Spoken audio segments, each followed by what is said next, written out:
Hi everybody, it's Carrie from MemoryINKers.com. Welcome back to a quick Tip Time Tuesday. Today I am going to talk about matching your designer series paper. I am going to show you the Frosted Florals, which is just beautiful, but what I want to talk to you about is, let me pull this out so you can see it a little bit better.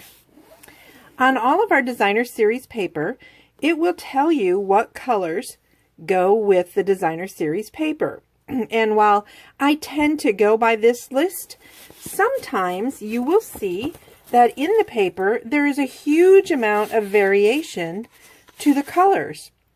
So while I am using colors in this, they don't necessarily, they're not necessarily on the list, because you can take your cardstock and like for instance in this one, this is, move that out of the way, this is Call Me Clover cardstock.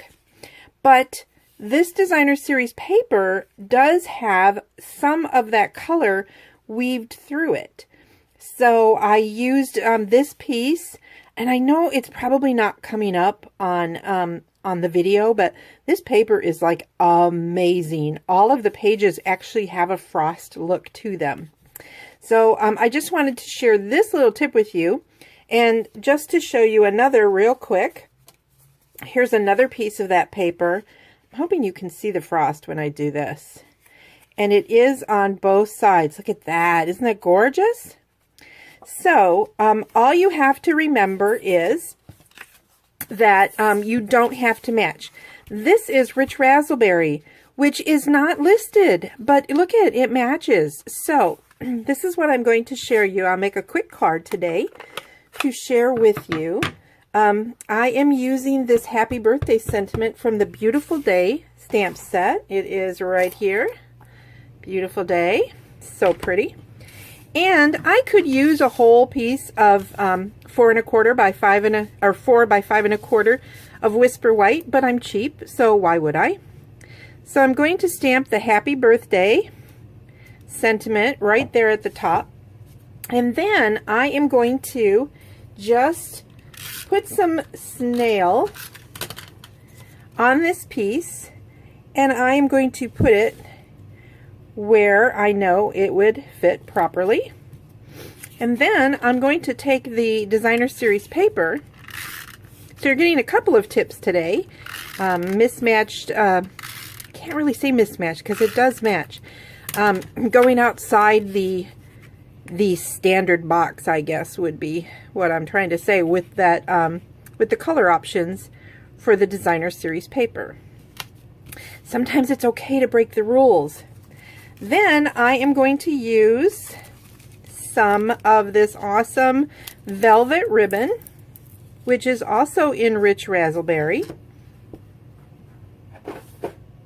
and some glue dots.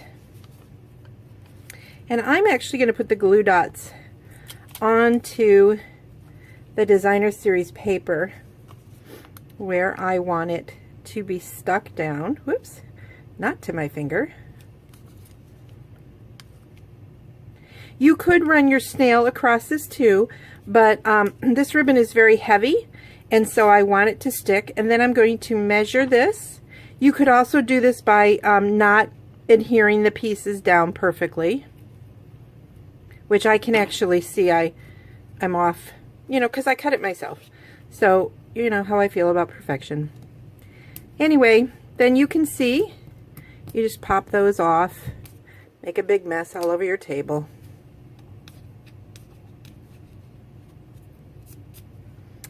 And then just put down your ribbon.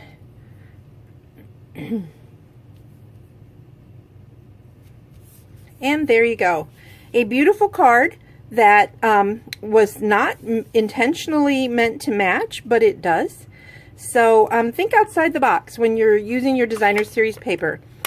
Of course, start with those designs or those colors that are listed, because that's going to make it easier, but you don't have to every time. Sometimes if you think outside the designer series paper box, you can come up with some beautiful designs.